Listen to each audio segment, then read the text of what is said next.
So I had to record this because something funny just happened. So I've always been sort of a casual enjoyer of Mortal Kombat. But when Mortal Kombat One was coming out, I saw very early on the red flags and the signs that Mortal Kombat One was not going to be a good game. So I did not buy Mortal Kombat One. I figured I'd wait. And I also knew that Warner Brothers likes to very quickly and very dramatically cut the prices of their games. So I knew that if I just waited, eventually I could get like the whole game, including all the DLC, for a more reasonable price than whatever they were charging, right?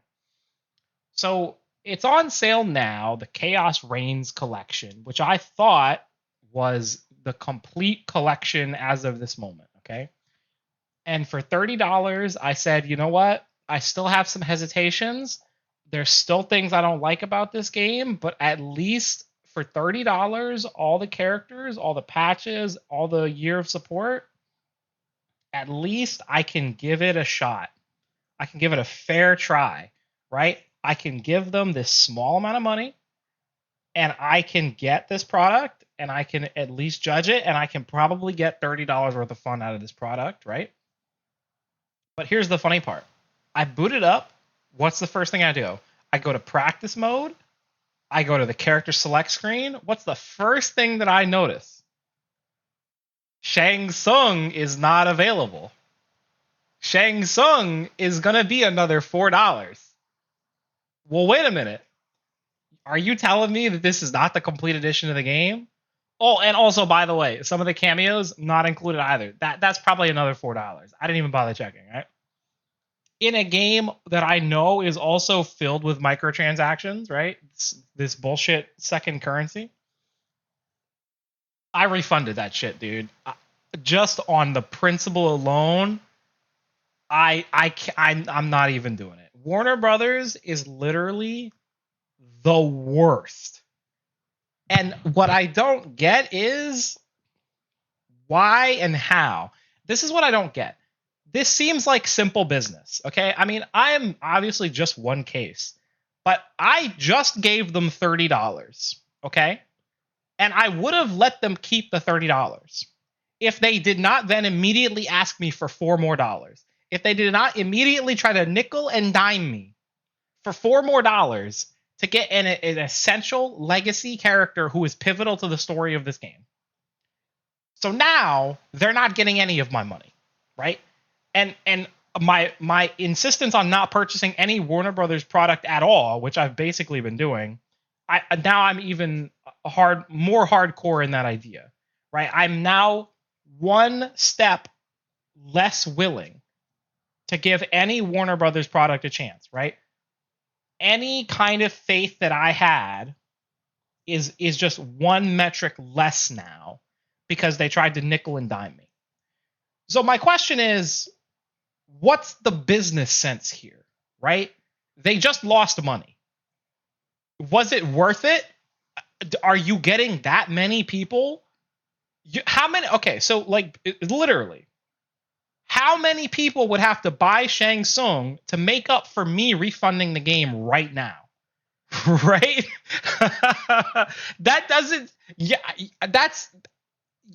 I don't understand. If they're concerned about the sales of Mortal Kombat 1 or the sales about Combat or Chaos Reigns, well, I got a fucking hint for you, jackasses at Warner Brothers. Maybe stop nickel and diming people so that when they give your shitty ass product a chance and your shitty ass company a chance, they don't immediately regret it and refund your shit on Steam. Oh, or maybe they're still banking on people purchasing this on consoles where refunds aren't so easy. Maybe that's what they're doing, is they're just banking on that. Okay, well, guess what? PC is becoming a big platform. It already is a big platform. It's getting bigger all the time. Maybe don't try to nickel and dime your PC customers at least, because you know that they can and will refund your shit, right? I just don't understand what the logic here is. It doesn't seem to make any sense to me. So now, I'll just wait another year, right? I heard some whispering. Maybe there's another season coming out, right? Cool. That would be cool if it does. Well, even if it doesn't, I mean, if it doesn't, this game's gonna be $10 in like 2 months, I'm sure. But if it does come out, then all right, it'll be maybe another year, and then it'll be $10, and maybe then Shang Tsung will be included. Although I have some doubts because I think honestly they've been doing this for years. Like this is not new. Frankly, now that I'm thinking about it, I think they've been doing this forever. You know, I think they nickel and dime people with like Shao Kahn in 11 and Goro in 10. They've been nickel and diming people forever, and they'll never stop. And I don't get it. I just it's so baffling to me, the idiotic businessmen running these companies. If you just make a good game, if you just give people the products that they want, they will give you the money. Like, I don't understand why you have to engage in all this deception and all this bullshit, all this nickel and diming, when all you have to do is make a good, especially if you're talking about a fighting game, make a good fighting game and then sell skins for a reasonable price. That's all you have to do. And then you're going to make a shit ton of money relative to whatever your, platform or whatever your franchise is. In the case of Mortal Kombat, it will literally be a shit ton of money because you can sell. People will go crazy. People right now on the Mortal Kombat Reddit are going crazy over like MKX skins for the characters. You could sell motherfuckers an MK9 skin, an MK10 skin, an MK11 skin. You go all the way back to the original Mortal Kombat 1. You could sell people 10 different Scorpion skins, right? At $5 a piece, probably, right? Because not everyone's going to buy every skin. That seems like a lot of money. Maybe you don't have to charge $4 for Shang Tsung, on sale, by the way, because he's normally $8. When you can sell 10 Shang Tsung skins because he's looked different every time he fucking shows up, right? And then maybe people wouldn't hate your game, and then maybe people would buy your overpriced expansion when it fucking comes out. Like, I don't know what to tell you. But, for me, it's not just these shitty business practices that they've been engaging in. It's also just Mortal Kombat itself. This is something I've been on for a while now, and I feel like I'm one of the few people that's on this. I genuinely just feel like Mortal Kombat has lost the plot. And I don't just mean in terms of its shitty story writing, although it is shitty story writing. They need to stop with this rebooting and the timelines. Please, toss that shit out. Do Armageddon again, right? Reset the timeline one more time. And then just for the love of God, please stop doing it, okay? We're kind of too deep now. They've put themselves in a corner. They have to do it. But then please just stop doing it, right? It's so tiresome. Or do something, right? I don't know. But it's not just that. It's a variety of decisions that Mortal Kombat makes that I don't understand. Particularly for me, it's the fatalities, right? Because when Mortal Kombat came out in the arcades, there wasn't a story. And these characters were just ninjas. They were just avatars. They didn't have personalities or histories or backstories or friends or families. None of this shit existed. They were just little virtual avatars, okay? They were like people scanned in. It was cool. And at the time, fatalities were cool because it was a level of violence that no one had ever seen in the medium. But because technology was limited, it wasn't really that graphic. I mean, it was graphic in context, but it wasn't really that graphic overall, right? But now we've gotten to this place in Mortal Kombat where you have characters, most of the cast, like Johnny Cage, Sonya Blade, Scorpion, Sub-Zero, all these characters are heroes, basically, fighting evil, fighting chaos, what have you, okay? And in the stories, they're always presented as sort of noble, upstanding people, again, for the most part. And what you never see in the story modes, outside of very rare instances, like in Mortal Kombat X, are actual characters actually dying. How many times do I have to fight fucking Baraka because nobody fatalities this guy. Let me tell you what, I would love to fatality Baraka back in Mortal Kombat 9 so I don't have to deal with his ass in MK11. I'd fucking love that, okay? But that's not how it goes down. These characters all survive in the story, unless Sindel shows up in a cutscene and fucking mollywops everybody somehow. I still don't understand that either. Right? And somehow she does fucking kill everybody. And no fatalities required either, by the way, right?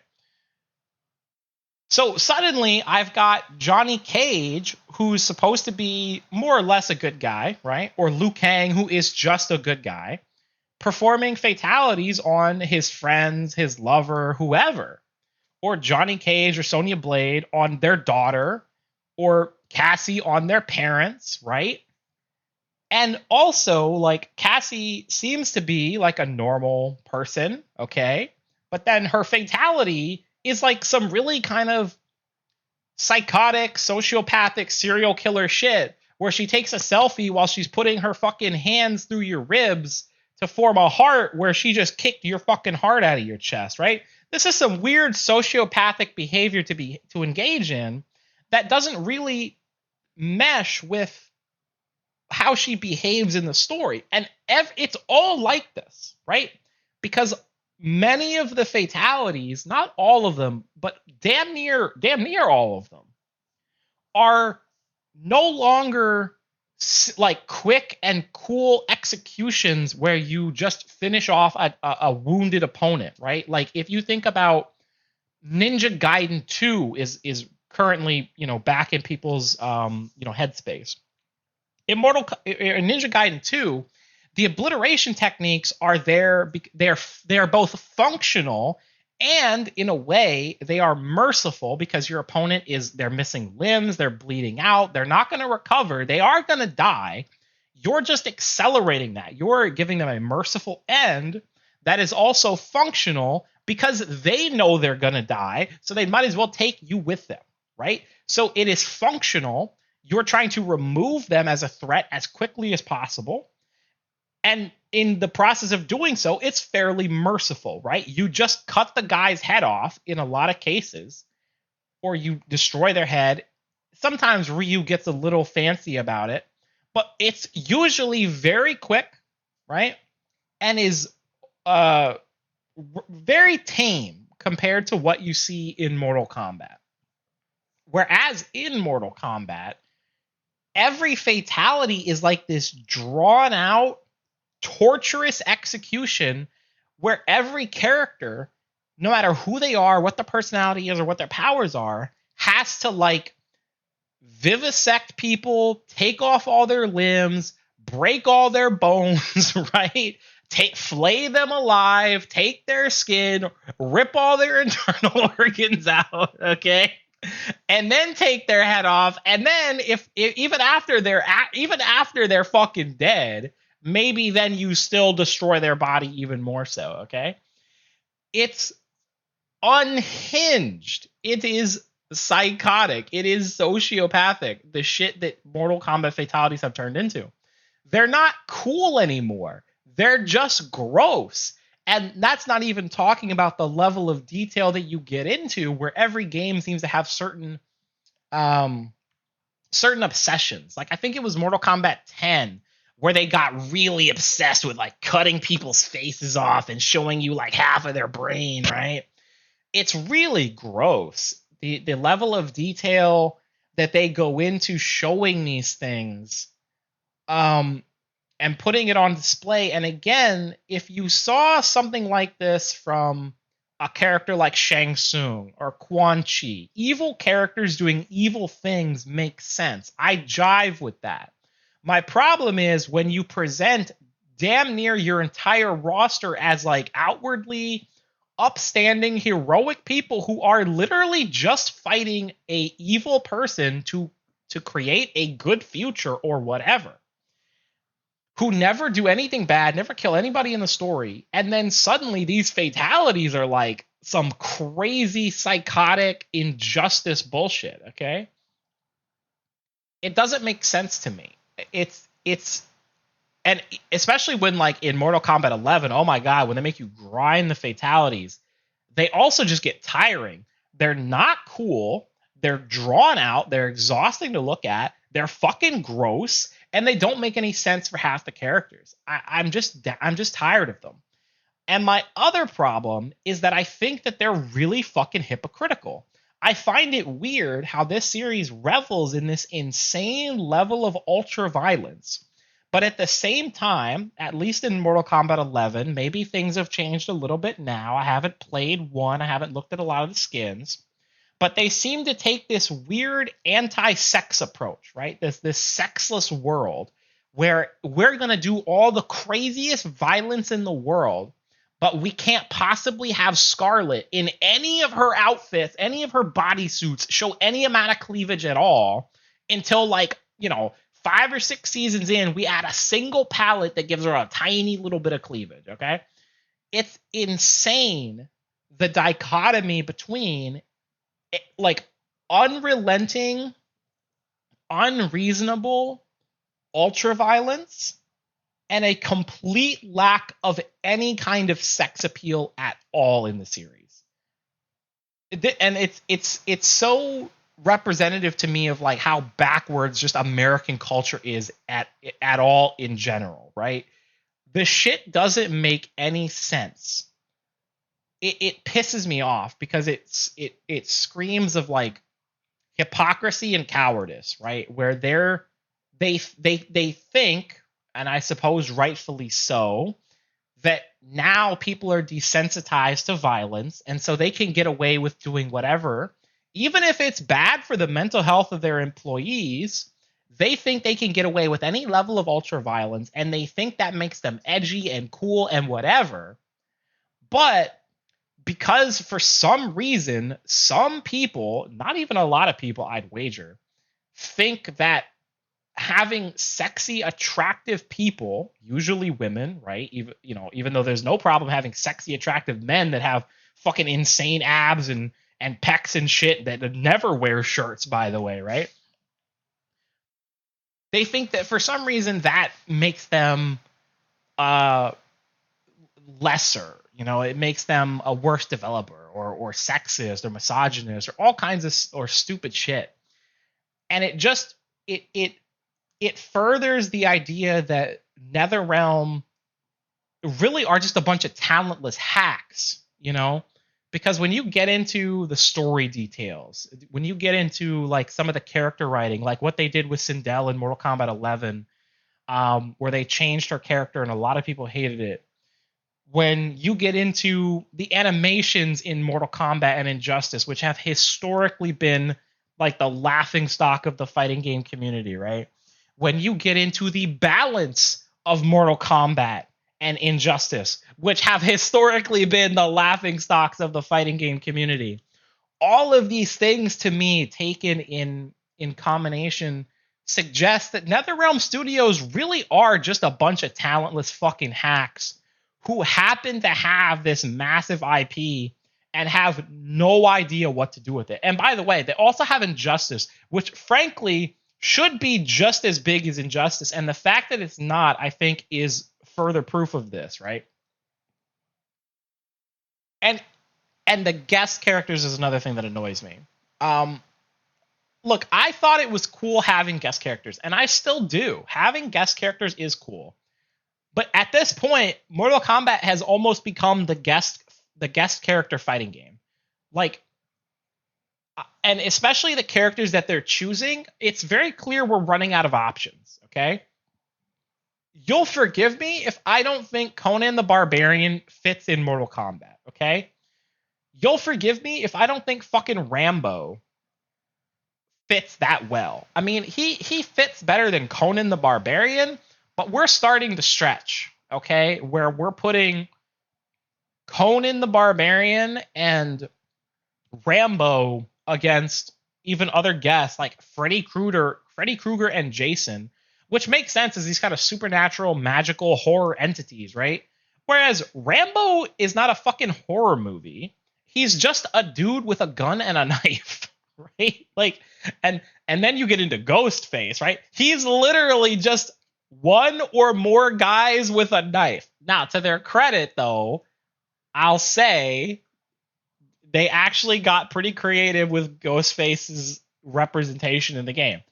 I think that creatively they might have some good ideas, but when it comes to executing on those ideas, I don't think they always hit the ball. And I'm sure that while they might have good ideas for guest characters, the difficulty of licensing them creates a problem. And the other thing about the guests is, it's really cool that MK9 has Freddy and that MK10 has Jason. But you know what would be even fucking cooler?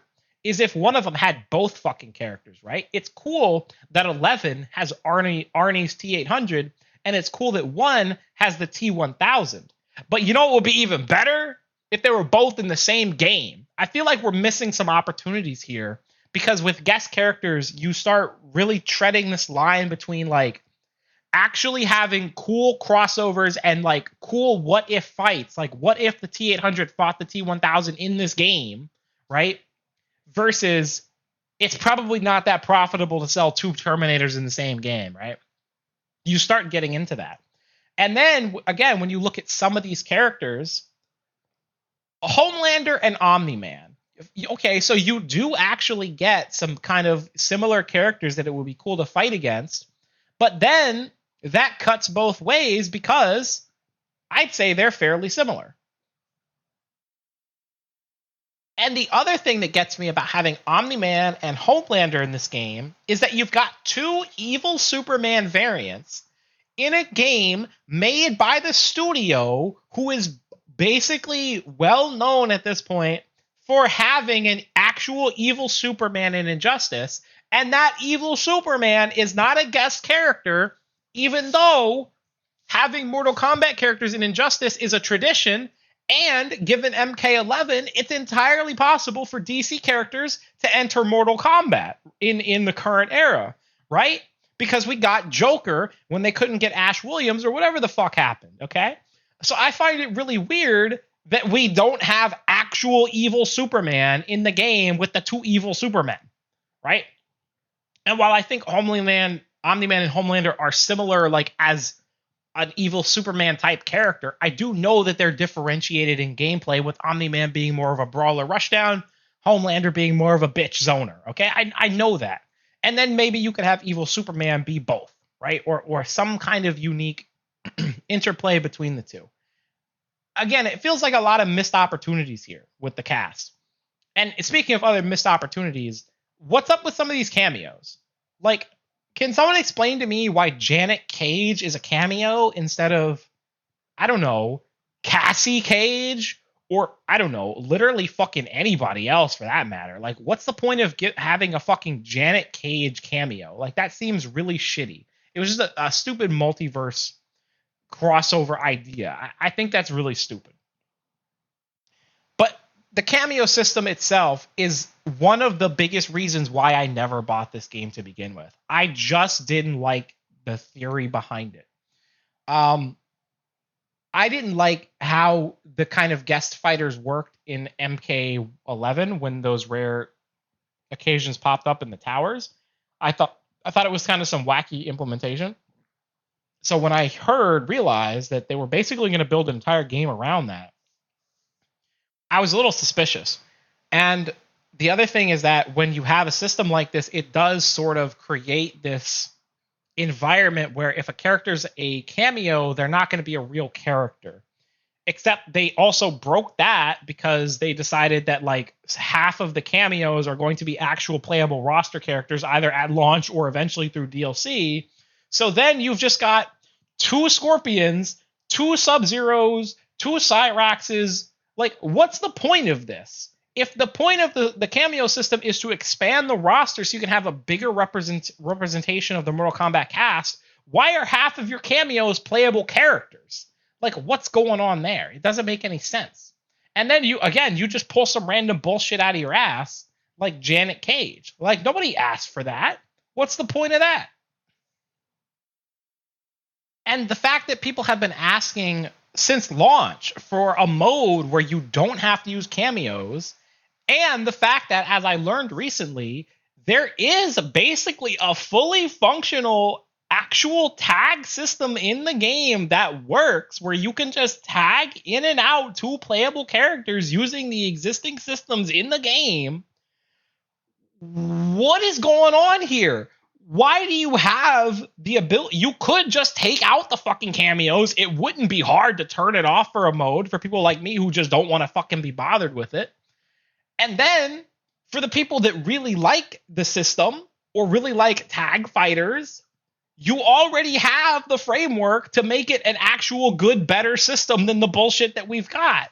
What is this insane middle ground approach? Again, it's like they're halfway to a good idea here. What is this? And again, we're a year in, possibly at the end of this game's life, if certain leaks are to be believed, and they have not implemented either of these things. And I haven't even talked about whatever bullshit they've done with the crypt and these I don't even know what invasions are. I just know people hate them. Okay? There's so much wrong with this game. And I just want to go back to the beginning where I was willing to give all of this bullshit a chance. Maybe I'm wrong about all of this. Maybe the fatalities are cool now. Maybe the girls look sexy again. Okay? Maybe everything's great in Mortal Kombat 1 now. Maybe the cameo system's fucking brilliant. But I don't know, because when I bought the game and tried to give it a chance, Warner Brothers tried to fucking nickel and dime me. So I changed my mind and I got my money back. Okay? That's the full circle here. I tried to give them a chance and they said, "No, fuck you. We want just a little more before you can even give us a fair chance. Before you can even evaluate the product, we're going to taint it for you by nickel and diming you as much as possible. Before you even get to the microtransactions, here's a macro transaction, dude. You want this entire character? That's going to be another $4 on sale, because normally it's $8. Right? How about those cameos? That's going to be more money too. Core gameplay systems and features. Extra money, please. And we're surprised that this is the company that put out fucking Kill the Justice League when the most brain dead obvious thing to do next after fucking, I mean, first of all, I still don't understand how fucking Gotham Knights was set in the original universe, and then Kill the Justice League was set after Arkham Knight when it should clearly have been the opposite. But regardless, the most obvious move was just making a fucking Justice League game, and Warner Bros. Said, nah, fuck that. We're going to skip the Killing the Justice League game, and then if that's successful, maybe then we'll have a story tie into an actual Justice League game. Oh, but it failed, so, rip, fuck that. They were all clones, except actually the only good character, Wonder Woman, is actually still just dead, right? How are we even surprised? Like, Warner Brothers is literally just the fucking worst, and they can eat my ass.